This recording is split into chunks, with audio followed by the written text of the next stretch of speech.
Kakek 80 tahun tewas diserang buaya di sungai saat pulang dari sawah. Seorang pria lanjut usia di Pekon Sri Purnomo, Kecamatan Semaka, Kabupaten Tanggamus, tewas setelah diserang buaya saat mandi di aliran sungai Wai Semaka, Senin, 30 Juni 2025, siang.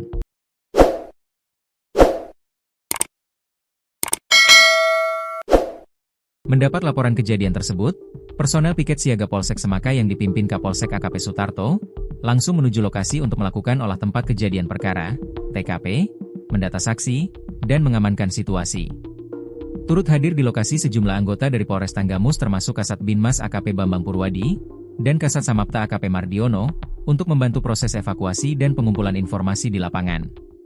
Kapolsek Semaka AKP Sutarto mengatakan korban diketahui bernama Wasim, berusia 80 tahun, warga RT 02 RW 01 Pekon Sri Purnomo.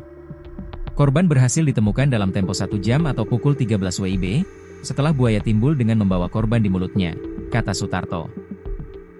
Dirinya menjelaskan, peristiwa itu terjadi sekitar pukul 12 waktu Indonesia Barat.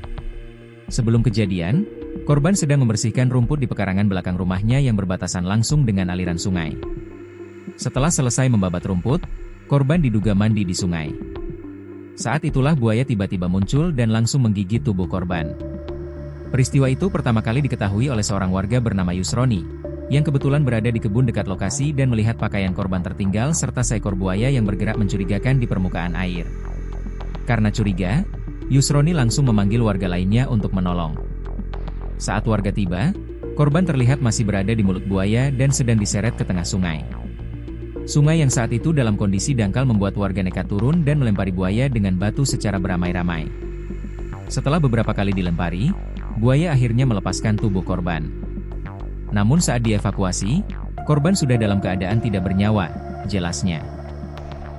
Dirinya mengungkapkan, jenazah kemudian dibawa ke Puskesmas Sudimoro untuk dilakukan visum. Terdapat 3 luka terbuka dengan tepi tidak beraturan pada bagian bokong bagian kanan dengan rata-rata luka panjang 3 cm, lebar 2 cm dan kedalaman 2 cm. Terdapat 7 luka gores pada bagian bokong dengan rata-rata panjang 5 cm. Terdapat 4 luka terbuka dengan tepi tidak beraturan pada bagian punggung bagian bawah, dengan rata-rata luka panjang 5 cm, lebar 1 cm dan kedalaman 2 cm. Terdapat luka terbuka dengan tepi tidak beraturan pada bagian baha belakang bagian bawah dengan luas panjang 7 cm dan lebar 10 cm. Visum dilakukan oleh Dr. Agung Kurniawan dengan hasil di tubuh korban mengalami luka serius di bagian bokong, punggung bawah, dan bahu belakang. Berupa luka terbuka dengan tepi tidak beraturan serta sejumlah luka gores akibat gigitan hewan buas tersebut, ungkapnya.